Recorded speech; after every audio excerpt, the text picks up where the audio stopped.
We're just two girls living on the Upper West Side, taking everything in stride. We're the Jewesses, Jewesses, Blonde Edition, yeah! Hello, everyone. Welcome to Jewess, the Blonde Edition, episode number 65. My name is Jen. I'm hanging out in Philly, where it's nice and sunny, but kind of cold. And we also have Shelly, where it's considerably less chilly than Philly. And since we're on video, you could see I'm not blonde, but I'm blonde at heart. And that's what really matters. That's beautiful, Shelly. In case anyone is new to the show, Jewess, the Blonde Edition talks about love, relationships, life, pop culture, anything that comes up. We just like to talk about the fun subjects, the difficult subjects, and we're just so excited to be here with you. Shelly, I'm so excited to record with you because you're always so far away, but close in my heart. I know. I feel like we don't talk enough, at least in my opinion. But the podcast is such a great way because this is kind of when we talk on the phone or just hang out, like this is just how we are. So this is a really glimpse into how we are, but also a great opportunity for us to catch up too. Yes. And for all of our listeners and viewers, because this is going to be on YouTube and on our regular podcasting channels, we also have a very special guest. I'm going to kick it over to Shelly to go ahead and introduce her. Great. Well, thanks, Jen. So Tali Nachshoni is a life and mindset coach, which I'm really excited to learn more about. She helps women around the world break through limiting thought patterns in order to live their best lives. She helps her clients realign with themselves, change and improve their relationships with others and themselves, as well as break through bad habits, build sustainable, healthy habits, which I can speak for myself. There's never too many good habits to learn. So to do so, which I was really curious about, Talia uses brain science based tools that help her clients understand themselves on a much deeper level. And from that place, make more thought through and intentional decisions. So I'm so excited to really get to know Tali more and share whatever our viewers and listeners can learn about. So I know, Jen, you had some really great questions. Do you want to kick it off? Yeah. Well, first of all, welcome, Tali. Thank you so much for being with us. You're actually kind of far away. Yeah, so first of all, thank you so much for having me. I'm actually super excited to do this recording with you guys. And yeah, I'm in Israel, pretty far away. That's, I guess, the advantage with all the advantages and disadvantages of the recent years. The beauty of it is that we really learned how to connect with people all over the world. And I mean, just from speaking to you for a couple of minutes, it does not feel far away. And I love that. Absolutely. Well, Tali, we have a fun story as to how we all got connected. Do you want to mention how you even heard about our podcast? Yeah, so actually my husband forwarded me an email with a newsletter of JIC where there was like a little profile on you where the podcast was mentioned and you, Jen, were mentioned. And it actually just sat there in my inbox for quite some time because my husband's really cute. He just like sends me a bunch of things he thinks would be interesting for me. But then, they pile up and it takes some time for me to go over them. And when I clean up my inbox, I was like, oh my God, Jen looks amazing. She looks really cute. She looks really interesting. I have to connect with her. So I reached out to you. You sent me such a lovely answer, which is not taken for granted because sometimes you reach out to people to connect and some people are happy to connect and some people less so. And we got on our initial call. We hit it off right away. And we just figured that, with what I do and what I teach my clients, the things I work on with my clients would just be super relevant and interesting for your audience as well, which is how all of this came together. I love that. That's so exciting. It's our little matchmaking story. I love it. Yeah, I love it. It's so amazing. And how your husband really set it in motion is such a great thing. So, well, it also is a great transition because it shows how relationships affect other parts of our lives, our personal life, our business life, our side gigs, and the relationship that you have with your husband where he's looking out for you and he's communicating with you and saying, hey, this might be a good idea. I want to share this with you. So, I mean, this is an amazing place for us to talk about relationships affecting your personal life and how you coach people. And so the first question that we have for you is, how do relationships tend to affect your clients the most in their life goals? Like, how does it affect in a positive or negative way? So I think there's everything. There's like the positive effects, there's the negative effects. It really depends on the person, on the goals they have, on not just the person itself, right? On the client, but also on the partner or lack thereof.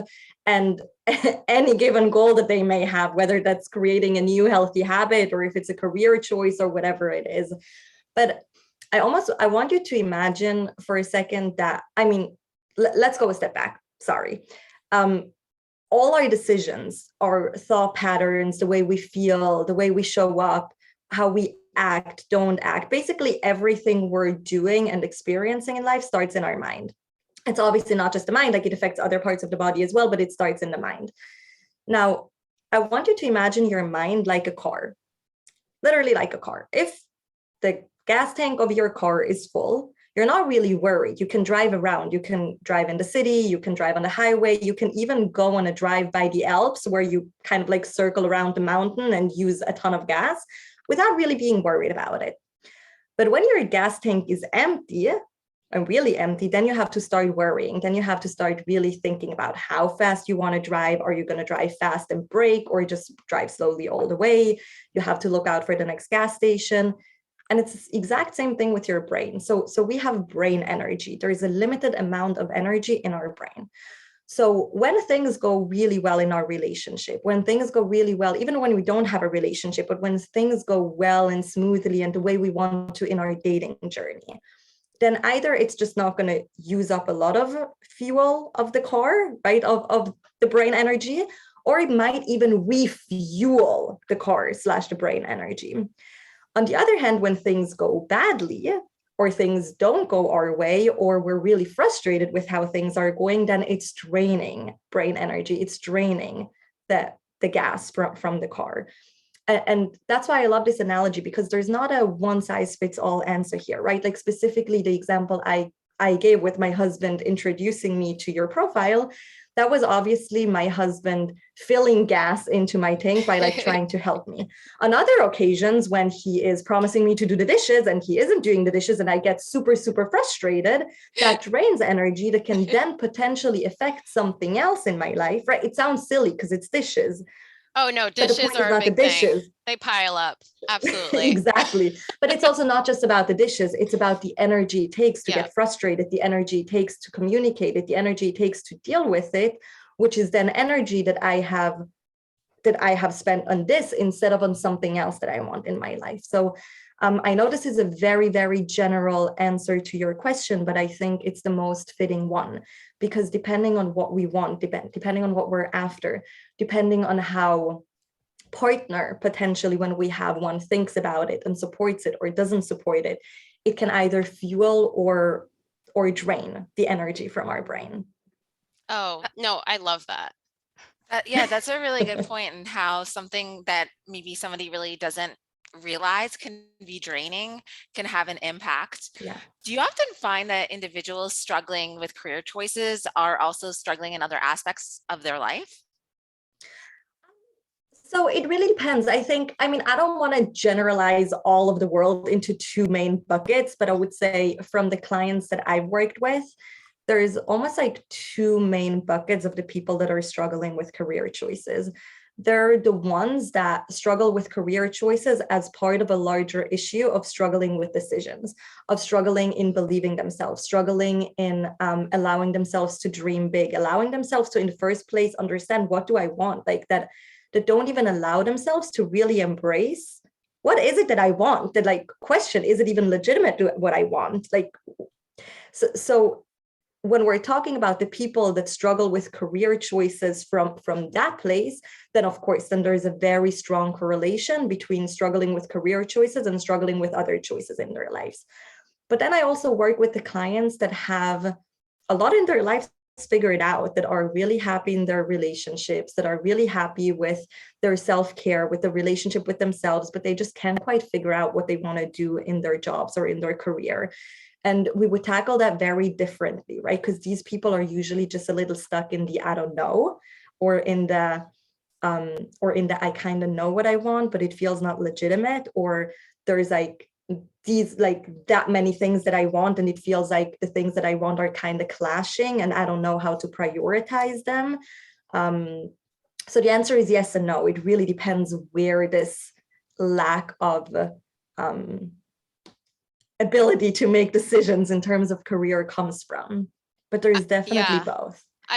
This just makes me think of situations, what you were talking about before, when you meet someone that has trouble making decisions in every aspect of their life.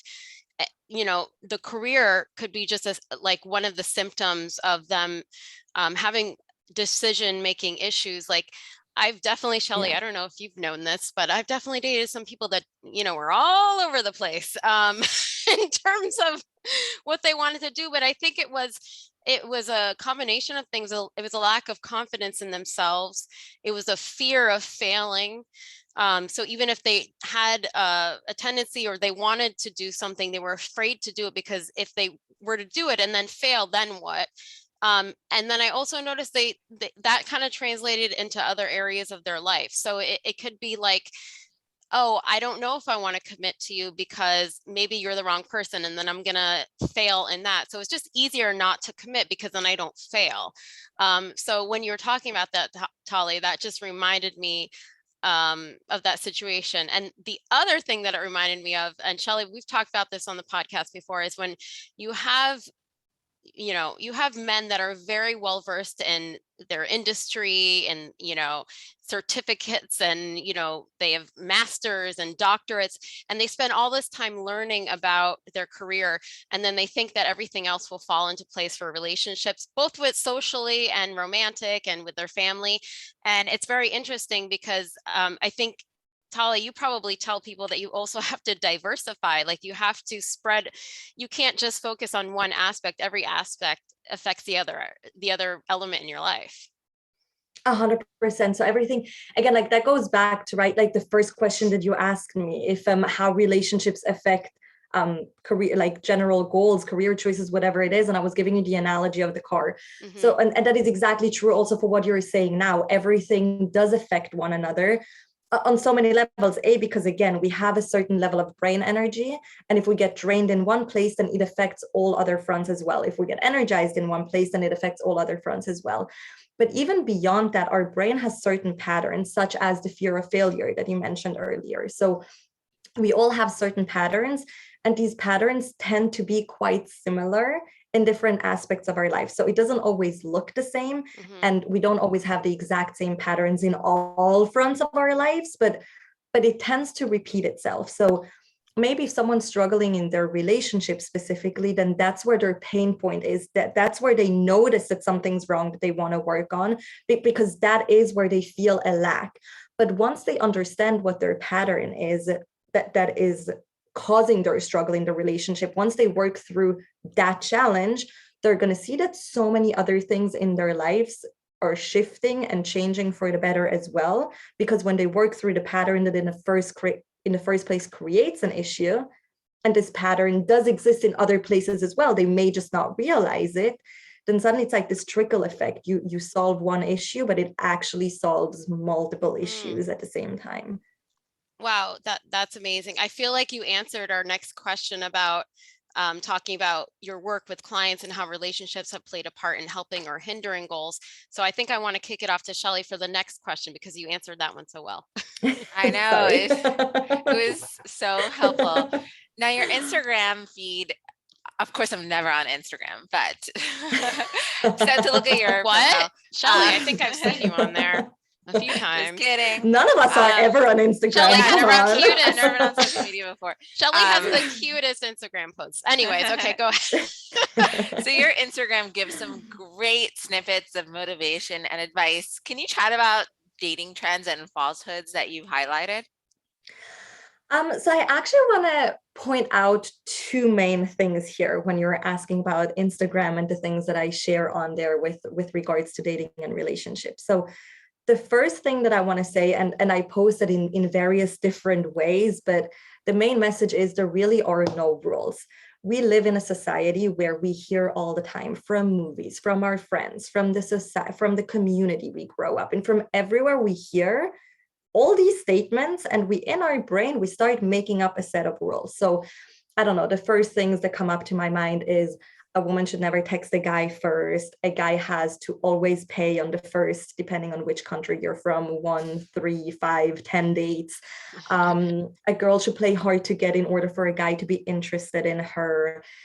When you know, right? So when the right guy comes along, you just know right away. So there's like all these rules and all these belief systems that we start creating because this is what we're exposed to all the time, over and over again from a really young age. And these rules tend to do more harm than good, because when we stick to these rules, we don't show up as our authentic self. We don't show up the way we truly want to. We show up in a way that we think society expects us to. Now, I'm not against, if someone genuinely doesn't want to text a guy, I'm not going to be the one telling them, no, do it. If someone wants to play games and wants to play hard to get, right, you do you. I'm not going to tell you what not to do. I never tell my clients what to do or not to do.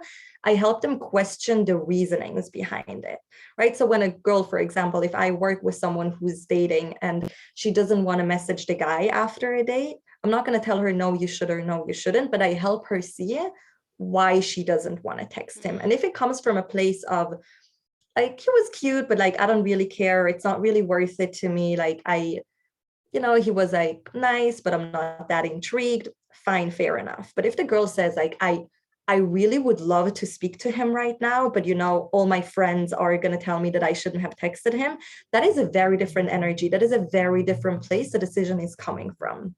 So the first thing I want to say is there are no rules. Even if all your friends will tell you one thing, if you disagree, you have the permission to do what feels right to you. You don't have to do what society or Hollywood or whatever it is expecting you to do. The other main thing that I want to stress here is that it's super important to remember that our reality is our reality. Our reality is never actually the true reality. Our reality is all the assumptions that we make about ourselves, about the other person, about the situation, about how things should be versus how they are. And the reason it's super important to be aware of that is because we make decisions based on assumptions, believing that our assumptions are reality. Okay, so we think we make decisions based on reality, but none of it is actual reality. Right. It's all just the assumptions that we make. And it's super important to be aware of that, because when you make assumptions and it's an assumption and still go with your decision, that is one thing. But when you make an assumption, genuinely believing that this is the truth and the only truth, that's when you start making very unintentional decisions, because that's when you make decisions based on something that you just made up, right? That you don't actually know. Now, there's never actually a way of knowing the whole reality. There's never actually a way of knowing what the other person's intentions are, what the other person wants, what he doesn't want. There's not really a way of knowing that, but there is a way of questioning our assumptions and bringing it back to the place of knowing that this is just an assumption, knowing that I may be right and I may be wrong. How do I want to show up for this? And these are kind of like the two core messages. I love that, because I've often been reminded that sometimes I'm making decisions or thinking certain thoughts based on other people and assuming what their intentions are. And I think I've had to remind myself, what I want out of the interaction or what I want out of the relationship. And I start, instead of saying, does this person want this? Does this person want that? I need to assume I can at least justify what I want and say, are my needs being met? So yeah, I think that's great advice. But I want to respond to what you just said. What you said is really true. And it's important to stay in our lane. And instead of thinking, does he want that? Does he want this? To bring it back to what we want. But when you're saying like questioning, will my needs be met? Right, that's also where a lot of assumptions come in, because based on what are you deciding whether your needs will be met or not? You're making this decision based on assumptions that you have about the other person that are based on his behaviors. But I'm just gonna give you like the most basic example, right? A lot of girls say, if the guy doesn't message me after the first date, or if he doesn't message me the next day, he's not interested. Right. So my needs aren't being met because like he doesn't show me his interest. He's clearly not interested. He didn't text me. Now, in some cases, that may be true, but in a lot of cases, that might not be true. In a lot of cases, the guy may have had a really busy day or may not want it to come on too strong and is a little shy. Like there's so many options beyond he wasn't interested. Right. It could be the case. So it's important to notice that even when we're questioning whether we get what we want, if the guy can give us what we need and want from a relationship, we're still making decisions based on assumptions, and we still want to question that. Like, just because he didn't text me the next day, does that really mean that he can't give me what I want? Yeah. I know this is a basic, right? Like a lot of times we're talking about a lot deeper, more complex things, but for the sake of this discussion, I figured I would bring an easy example, but that is like the kinds of assumptions we want to question too.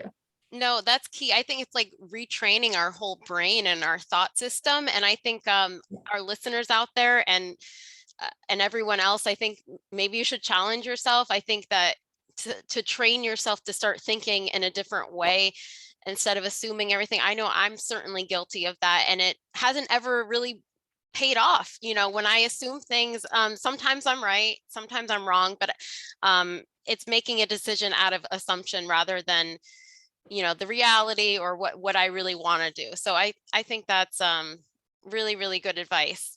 Let's see here. So I know we've been talking about the brain a little bit. So let's talk more about the different parts of the brain. When you and I had our intro call, we were talking about this. It was so fascinating. I love talking about this kind of stuff. So let's just basically talk about how the different parts of the brain factor into client advice. For example, how the cognitive analytical brain is different than the primal instinct brain and how that affects your decisions. I absolutely love that you asked this question, because that really is the basis of the coaching, at least the coaching that I practice, and really the basis of everything that I do with my clients. I'll give like a little bit of an explanation for everyone that isn't familiar with the terms higher brain and lower brain and instinctual brain and analytical brain. So we have multiple parts in our brain. But when it comes to decision making, there's two main parts of the brain that play a role.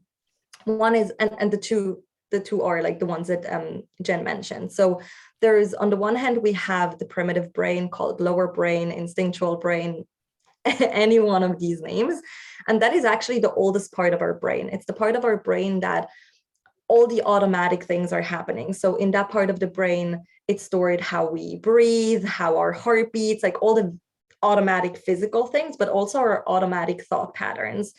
And that part of the brain, its main function is to keep us alive. So it's constantly just looking out for threats. It's constantly just making sure that we can survive.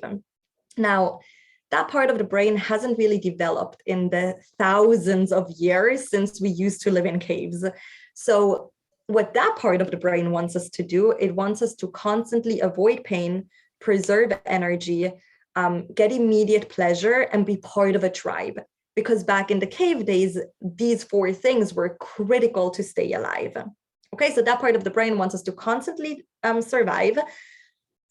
But in most cases, it isn't really serving us anymore. Of course, it's serving us when there's, you know, a street in front of us with cars, because it's going to stop us from jumping onto the street. But in most cases where we make active decisions, that part of the brain will try to hold us back. It's going to want us to, in a relationship, for example, not be vulnerable, not open up, not get into a space where we could get rejected or hurt. So it wants us to constantly be safe. The higher brain, the prefrontal cortex, is the newest part of the brain, the part of the brain that is unique to human beings.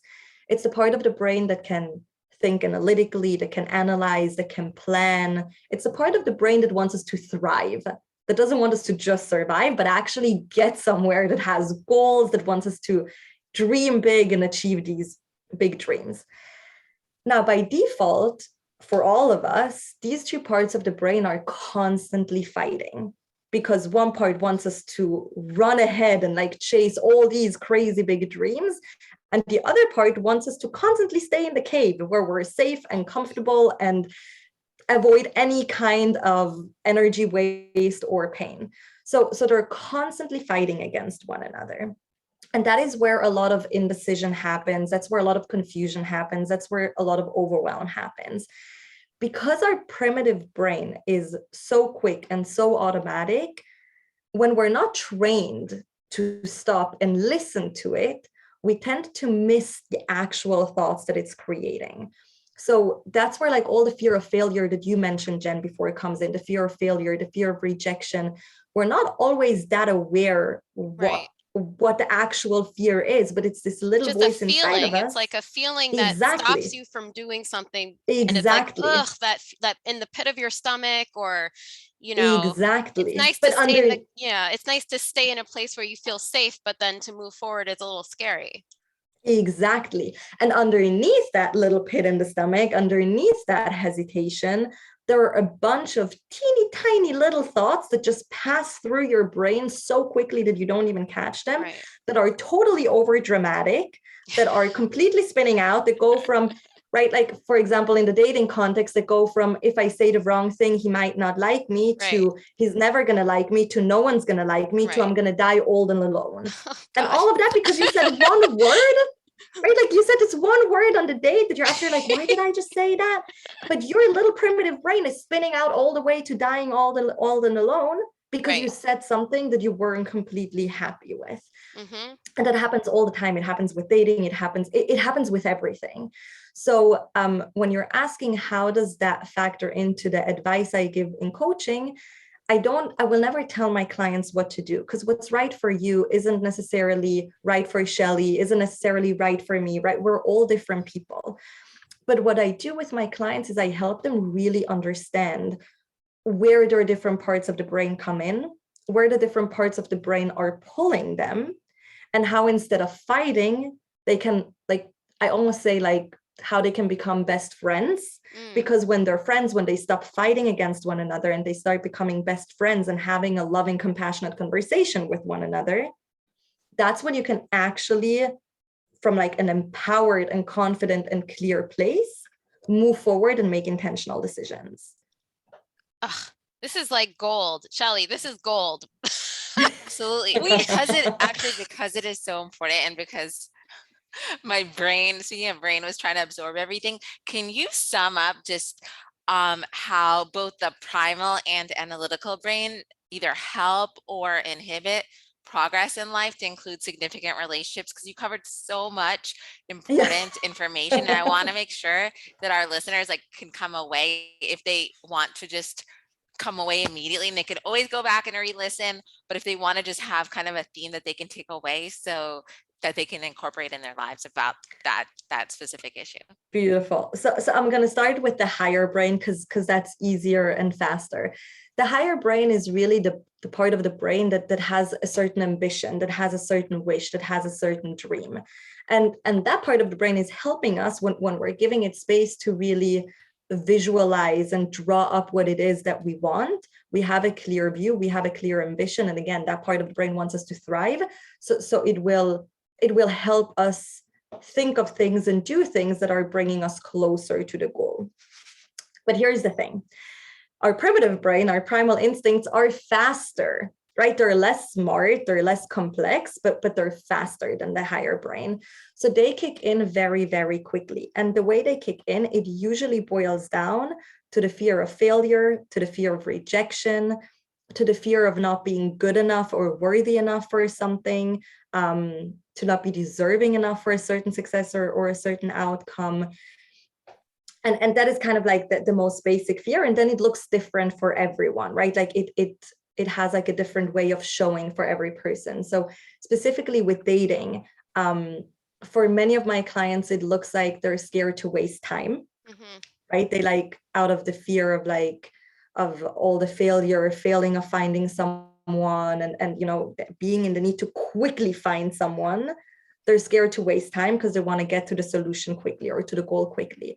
But the problem is that when you're constantly scared to waste time, you're wasting the most time, because when you're scared to waste time and you don't give anyone a proper chance, then you're never going to build a relationship, because building a relationship takes time, right? It doesn't happen on the first date. Even when there's a lot of sparkle on the first date, a relationship is still a work. So when you're in a rush, the second you see a red flag, you run away. Now, the thing is that when you look for a red flag, you will usually find one. I'm obviously not talking Really? about Wait the a big, second here. yeah. Shelley, you know I'm the queen of red flags. Yeah, so 100%. If you're the queen of red flags, let me guess, it takes you exactly 1 day, maybe 2, to find a red flag. Right now, I would Yeah, I'm never pretty good at tell finding them. someone. They're great. I I'm the mean, it's- opposite of Jen. There's like so many red flags coming down. I'm wearing red and I'm like, oh, it's probably okay. and I'm like, Shelley, what are you talking about? I'm like, it's not a problem.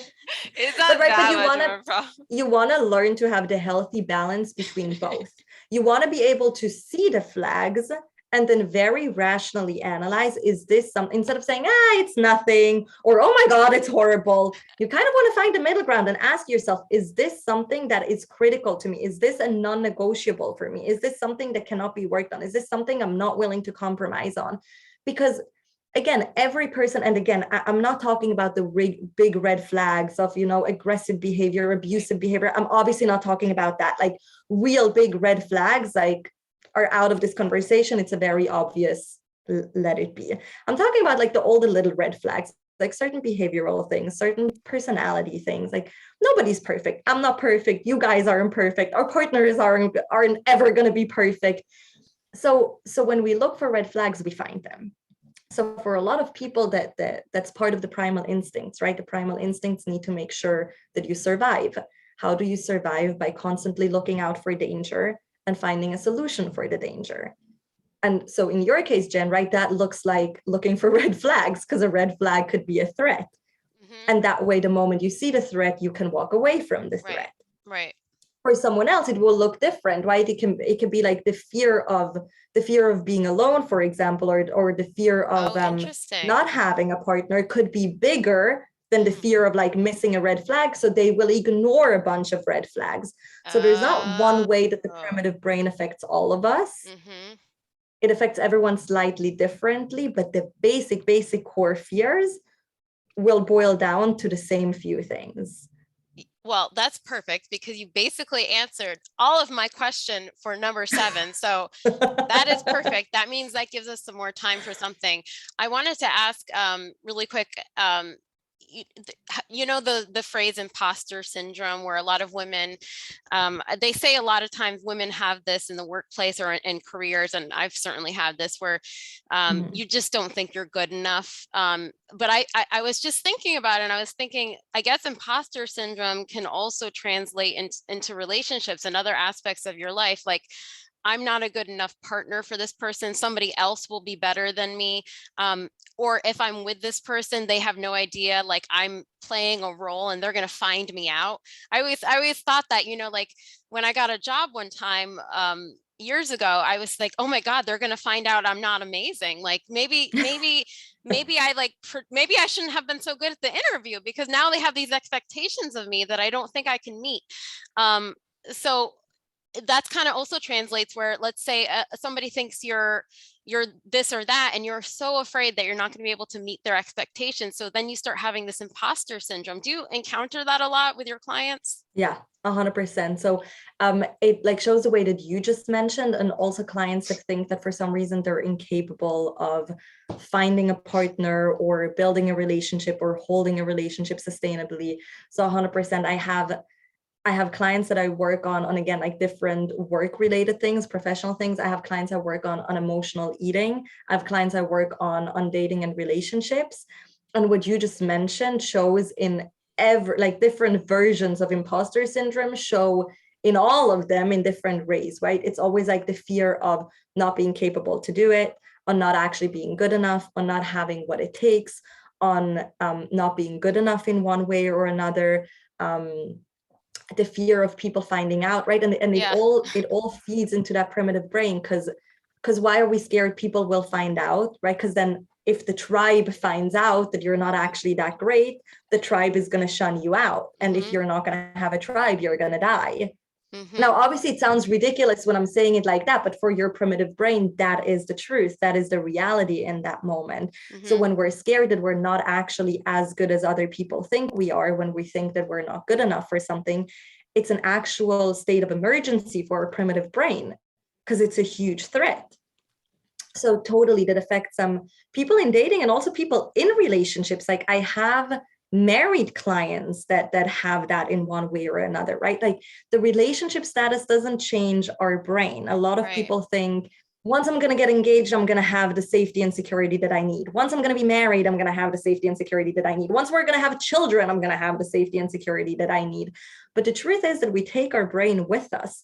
So when we're not onto these fears, when we're not onto these thought patterns, when we don't work through these, for example, imposter syndromes that we have, we're just going to be taking them with us, no matter the job, no matter the partner, no matter any situation in life, really. Oh my gosh, that is so good. That is so good. I love that because I think a lot of people can relate to that, both in the career sense, in their personal lives with intimate relationships. And I think it's so key that you mentioned that even if the circumstance changes, your brain doesn't automatically change. So just be aware that maybe you have a tendency to think that way or to have a fear of that, so that you can pick up on it when a situation changes and it's like a situation that you're excited about, like somebody gets engaged or a new job and that's something they've been wanting for a long time. Just be aware that maybe you have a tendency to think that you're an imposter in some sense, and try to retrain your brain in a way to at least recognize that and say that this is my primal brain. This is not my analytical brain. This doesn't actually really make sense. This is my fear kicking in. Yeah. And I love what you just said, because it's so important and it's so true, right? Like it's the key is to really recognize it and name it.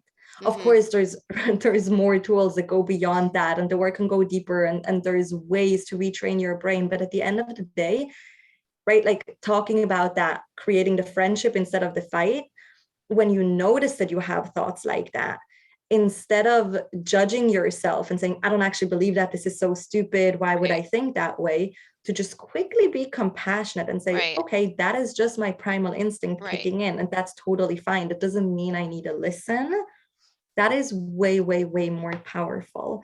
And the other super important thing that you said is, right, to be on to, a lot of people want to change their circumstances to feel better. Right. Now, on the short term, this tends to work because new circumstances trigger new thoughts. And as you're saying, a lot of times we're excited about the new circumstance at the beginning.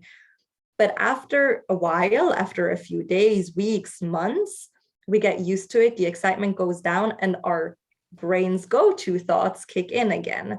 So if any of the listeners here is someone that likes to change circumstances to feel better, right? Likes to change partners to feel better, thinks that, the other partner is going to make me feel X, the other partner is going to make me feel Y. It's time to quickly stop and really tune into yourself and understand, how can these things that I want a partner to provide me with, these feelings I want to provide a partner to provide me with, how can I first of all provide them for myself? Right? Because I'm not saying that we should have, a horrible partner that isn't there for us and isn't supportive and isn't, of course, we want all these things, but we don't want to depend on a partner to make us feel safe or to make us feel happy. We want to be able to provide ourselves with all of that. So the circumstance isn't going to have power over us, but we will have the power over the circumstance. Oh, yeah. Powerful. That's great. It's so helpful for anyone to hear. One cannot really think about this enough. So so grateful for imparting these words of wisdom. And I'm sure that when you work with clients, they get your wisdom and specifically for their situation. I was curious if there's any final tips you'd like to give our listeners on setting goals, both personally and professionally. Yeah, so I would love to break it down into 3 things, if I may. Sure. So the first thing is, if you have any goal, and again, it really doesn't matter if it's a certain relationship, if it's a certain job, if it's a certain habit that you want to have, really be specific. Visualize it, be clear on what that would look like, because a lot of times we want something, but we're super vague about it. Now, when we're super vague about it, we're leaving our primitive brain so much space to hold us back, because it's always going to find a new angle to hold us back.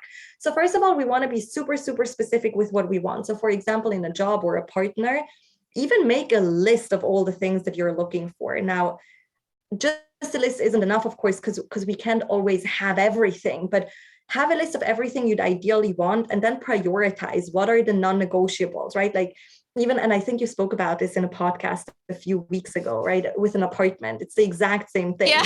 right? Like if you have too many choices, I remember you get confused, right? So you want to It has a have a list of all, balcony, a new kitchen. exactly. I You want want to everything. have exactly. So you want to have a list of everything you want in a partner, everything you want to have in a job, everything you want to have in a partner, everything you want in whatever it is, and then prioritize. The balcony is a non-negotiable. A certain level of renovation is a nice to have, but I can live with like a level lower. A parking spot, whatever it is, right? Same thing with the job and the partner. What are the absolute non-negotiables? What are the things that if they're not there, it's not relevant? And what are the things that you're willing to compromise on, that you're willing to work on, that you're willing to become a bit more flexible on? So the first thing is really be clear, and within that clarity, prioritize. The second thing is what I mentioned earlier. Remember that your reality is your reality. Okay, so specifically in a relationship, if you have a certain, if you want, I don't know, if you want your partner to support you, right? Which I think that's on all of our lists. We want to have a supportive partner. Be onto your brain that when you interact with someone and you're not feeling supported, it may or may not mean that your partner isn't supportive, right? He may be really trying to support you, but he has a very different way of showing that than you're used to or that you're expecting in that moment. He might be really supportive, but doesn't understand in that moment that you need something. And he might just be a douche that doesn't want to support you, right? That is an option too. But you really want to start separating between what actually happens and then all the assumptions and your reality that you project onto that. Because else, again, you might be missing out on a great guy that's super supportive just because he didn't know in that very moment what you needed to hear. So that is the second thing. And the third thing is, I love the question of what would you do if you had no fear? Now, it's a scary question because people think once I know what I would do if I had no fear, I have to do it. Guys, you don't have to do it. You don't have to do anything. But instead of lying to ourselves and constantly saying, I don't actually want this, I kind of want that. No, be honest with yourself. If you had zero fear, no fear of failure, no fear of rejection, no fear of getting hurt, no fear of anything, what would you do right now? And then take it from there, right? Sometimes they're going to be like, actually, if this is what I want, if I had no fear, the worst case that could happen is XYZ. I'm not actually going to die. Like it's okay. I want to manage my mind. I want to reassure my primitive brain that I'm safe, that I'm not in actual danger, and it's all fine. And sometimes we're going to say, no, this is like a little too much for me right now. I don't want to do it, but at least make the decision from a place where you know what you would do if you weren't afraid. Because fear really is the one big thing that's holding us back always. Well, that's why it's so important to have people like you to help guide us when we lose our way. We want to thank you so much for being on the podcast. We want to plug your website as well. Would you go ahead and mention your website for all of our listeners here? Yeah, of course. I would love to. So my website is www.wellbecoaching.com. Wellbe is WELLBEECOACHING.com. I love I have to look up in order to remember all the letters. You can also find me on Instagram. It's at Wellbe Coaching, Wellbe_coaching actually. These are the two best ways to connect with me, to reach out if you have any questions, if you are interested in taking this work a little deeper. Yeah, these are the two main platforms. Great. And we also wanted to offer our listeners a special promotion for working with you. Let's go ahead and mention that. So it's about, yeah, so I think it's 10% off. Yes, exactly. So of course, like if this is something that you are interested in, reach out. We're going to do a free discovery call where we're going to see if this is a good fit, if this is something that you'd want to do. And then in that context, just mention that you came through the podcast, and I'm going to give you a 10% discount for the work together. Amazing. We love discounts, Shelly. Absolutely. Although I have to say that this is not discount type work. I mean, in terms, I mean, just to get you guys in the door, if you, if you feel like you need this in life, don't wait. You know, that's the thing that the pandemic taught us, is stop waiting for things in life. Just start living your life. And if you're working through fear or need some guidance, Tali is a great resource, and we're so happy to have you on the show. Shelly, any final thoughts, questions on your end?